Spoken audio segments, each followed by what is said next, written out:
very good day to you. Welcome to Herman Manyora's channel. My name is Jadiel Kabiro, here for today's political conversation with the one and only Herman Manyora. Sir, how are you doing today? Wonderful, Judge. You're wonderful? Wonderful, yes. The cold for you isn't that bad? This cold is good.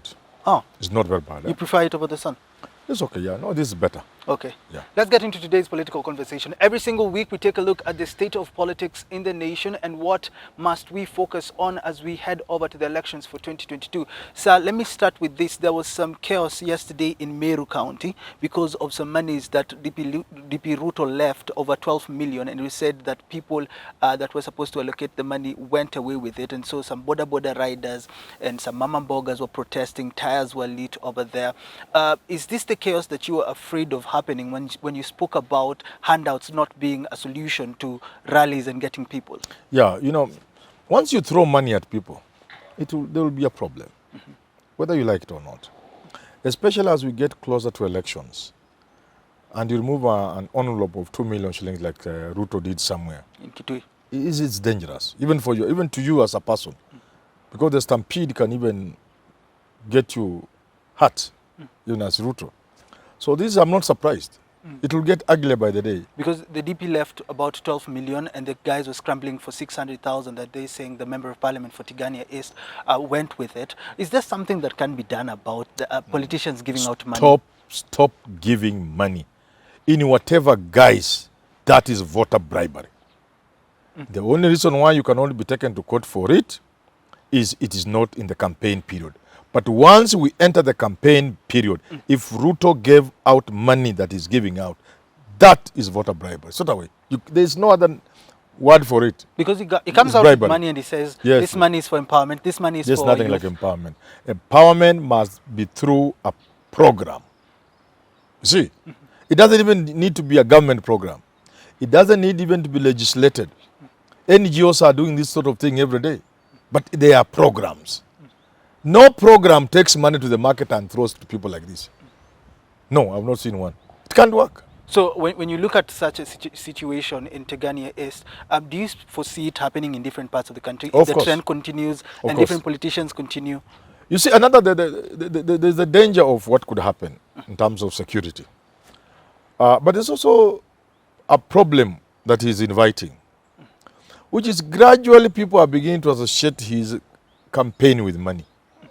So that even you go somewhere innocently and live without money, you had people shouting at Raila, Pesa, you call Pesa. Raila was forced to say he had given. Yes. Because now they are developing that. Wow. And people are beginning to believe that you not attend a rally and get out without money. Once people believe that, even for public participation, I'm a member of my county's budget and economic forum. Oh. And the public participation is key.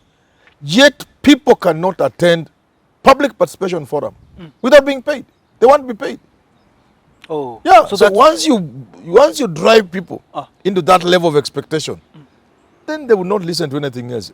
You call people somewhere in a rally, they want money. When you look at this political move by the DP, he's going out, he's giving out money. People are coming to his campaigns to listen to him and some to get the money. Is this a good political move for him, getting the crowds and us perceiving that he has the numbers?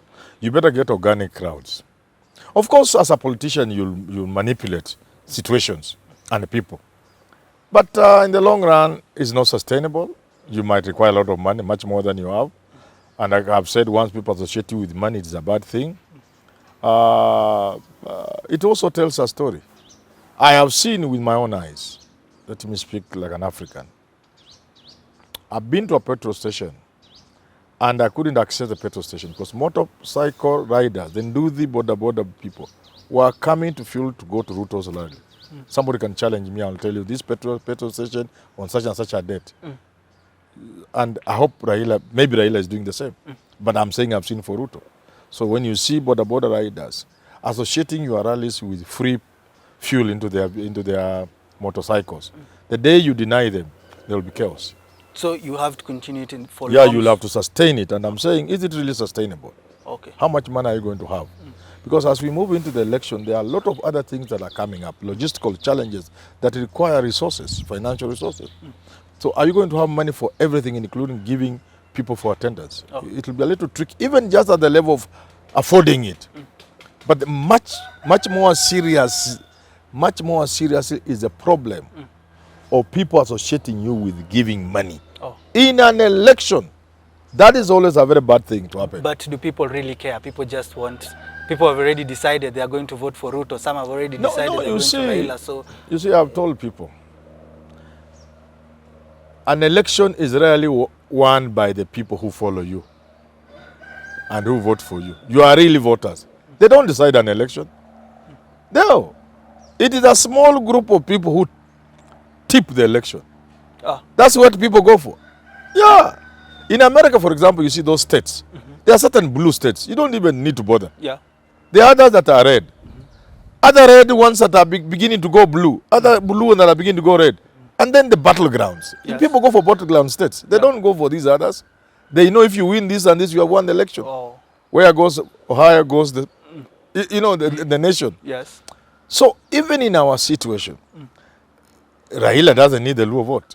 I mean, it doesn't need to appeal. It's not being counted. You can't count the Kalenjin vote for Ruto. Oh. So those people, those Ruto's people, those ones are there. They don't really matter because they are there. Yes. The Raila's people are there, but there are those others. And those who are waiting to be conquered, the undecided. that is where the war is. Oh. And for those ones, even a small thing is important. I say even the way you appear. When this chap from, this MP from, sorry, not chap, MP from Kiharu, Ndini Nyoro, when he begins to say Ruto, Raila has ferried people from Kisumu, and they have widely circulating tape, people begin to associate you with people who are not serious. Oh. Because to transport those people who are in Nyeri, how many buses would you need? How many? Tens. 10 can only give you 500 people. Tens, about 50, about 100. Which 50? Yeah. Let's do an average of 50 per bus. Okay. 10 gives you 500. What does 100 give you? 5,000. 100 buses. Yes. Now tell me, 100 buses carrying 50 people. Moving, my friend. Everybody will know. So it's a matter of logic first. Yeah, it doesn't even a full gun. It can't. You'll know. It's like army transporting troops. There were issues in Kisumu. People were fearing, and the army trucks were moving. Everybody saw them. People will see them. But if there are 10 vehicles and the Luo elders were going to meet fellow Kikuyu elders, you needed to transport them. Maybe 5, 10 buses. So what I'm saying is, unless you are careful what you say, the people you hang out with, and what they say, if people begin to associate you with lack of seriousness, there is that small group of voters. You might need that group to win the election. Oh.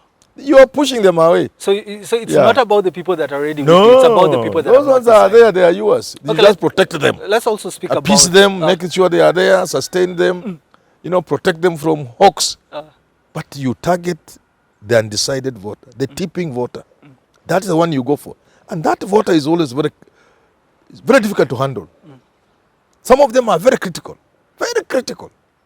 They look at small things like those and those are the ones that are at some point going to look at Raila and look at Ruto and see who among them looks like a president. And I'm telling this, you'll see who among them looks presidential. Yeah. And even you see in these developed countries, at some point, contestants, they begin to change, even their demeanor. They begin to look presidential. You know, somebody was complaining about Obama. Yes. He addressed Americans as if he was already president in 2008. That kind of thing. Some people will be looking at who between Raila and Ruto they can believe. I remember when Governor Sonko was running for Nairobi, yes, he even changed his hairstyle. Yeah, he had to change also. Put on a suit, and everybody's like, is this the Sonko we need? Image. You know, that moment, that final moment in the booth, for a non-primordial voter, for a person who is not voting using primordial instincts, Luo, Kikuyu, Kalenjin, what have you, for that critical, that final moment to decide, Raila, Ruto, Which one looks like a president? No, not here. Okay, let's talk about the IEBC. They have resigned from the agency that was supposed to be in charge of preparedness of the elections. Yes, For reason, yes. they're saying this body is not a body that is constitutionally mandated to do this. They're trying to take away our rights. Article 88 dictates that we have the power to prepare elections. These guys seem like they're taking us away from it. When you look at Wafula Chebukati moving away from this agency that has been set by the state, would you say now he's proving the DP right by saying that this agency is there to make sure that the elections do not happen fairly? Last time we talked about it, I thought, was it here on some TV Yes, station? it was here. Yeah, I said, I have not quite followed this thing very well, to be very honest, and I don't even understand it very well. But I have no problem with a team being set up to prepare for elections. I really have no problem, unless it is in violation of our law. But the question of independence, yes. However, when I was making my presentation to Parliamentary Select Committee that ended up recommending the removal of the Isaac Hassan IEBC, I was against the removal. And I said, there is a clause in the Constitution, I can't remember which, that says IEBC, though independent, may seek authority, may ask other government agencies or institutions to help, including asking Parliament, I think. There's something like that. So I don't think you can hide in the independence. All these institutions are independent in one way or the other. So coming together, I do not see how it eats into let me tell you, this election more than any other election in this country requires a high degree of transparency. Transparency. Because elections must not only be won in 2022, they must be believed. More than 2017, they must be believed. And I was saying this, I haven't followed, but I think this is one attempt to ensure the credibility is evident. That people believe in this election. People believe in this result. Because there's so much at stake. There are so many things that are not clear. They are helping Chebukati, but is not seeing it. And let me tell you this. After the nullification of Uhuru victory, yes, I said this. I said in a video I produced that politicians must be left to do their thing. Courts, the judiciary should not interfere in the people's voice. When the people have elected a president, courts should not interfere. People got me wrong, but I explained, I said, we must not leave the decision to courts. Let people make the decision. We elect Uhuru Kenyatta, Raila Odinga, William Ruto, the people, not courts. The moment the courts come in, they are deciding for Kenyans. However, I said, for that to happen, 2017, Maraga ought to have punished, found it within the provisions of the law, a way of punishing those who messed the elections. Only then would people be hesitant to mess elections. And that would mean, therefore, people's verdict would not be taken to courts. So Maraga failed us. And therefore, I'm inviting the judiciary today, and this is not a warning, let Chebukati run these elections well. However, should anybody in the IBC mess the election in whatever way, they will pay for it. They have to pay for it. Mother comment. Look at the law and find it. There used to be election offenses, things like those, blah, blah, that they punished people.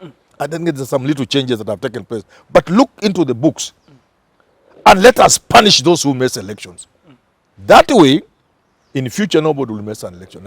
And that means also, next time you have a Chebukati, being told, let us work with others to make sure this is a good election, he will not run away. Because he will know, should he fail Kenyans, he will pay for it. So for you on this consultative forum, it's more about trying to avoid the hurdles that we had last time and not about controlling the elections. Yeah, no. The questions, there were so many questions. But the question would be then, why is it that they invited Chebukati and not the other way around, Chebukati inviting them? Because he's supposed to be the one asking for help if he needs it. I think others can also see that he needs help. See? Without him saying that he needs it. Yes. Because I had somebody say on TV, okay, fine. Today morning, then there was a discussion, I think, on Citizen TV. And somebody was saying, how will Matiang'i know how to help you beyond the formal arrangement? It's you who needs, who has needs, and you need to discuss this with Matiang'i for security purposes. So if you are doing it on a table, it's easier. Oh. It's easier. It's either sorting out some of these things. Can Ruto run away with it and say, I was right that these people are trying to fix elections Of for course, us, a politician and that's why Chebukati has left No, it? a politician will say that. A politician will certainly say that. Any gains for him? Well, it creates a picture of a government intent on stealing the election. At least from Ruto's perspective. And it does, people buy into that. The Chebukati bolting kind of establishes that as a fact, that these people Are fixing election. I want to fix election. They cite the people in the people who are given the KCA to run, Kenya Communication Authority, Yes. the data bank, you know, Chasaiti, whatever that person, all these people who are, you know, Yes. that Uhuru has fixed people in strategic positions. NIS was even in that And this was the last thing. Yes. So yes, there are people who look at that way, and it does It builds the narrative. the narrative from Ruto. Okay. And I'm saying it's not good for the country. Okay, This country just requires to sit down and talk about this election and then do it well. Okay, let's wrap the conversation there. Until we do have this conversation, we'll obviously be having more and more of this conversation every single day. Until we do have them again, thank you, Professor, for coming through. Have yourself Thank you, a John. lovely, Thank you, Dada. lovely Have a rest good of day your too. day.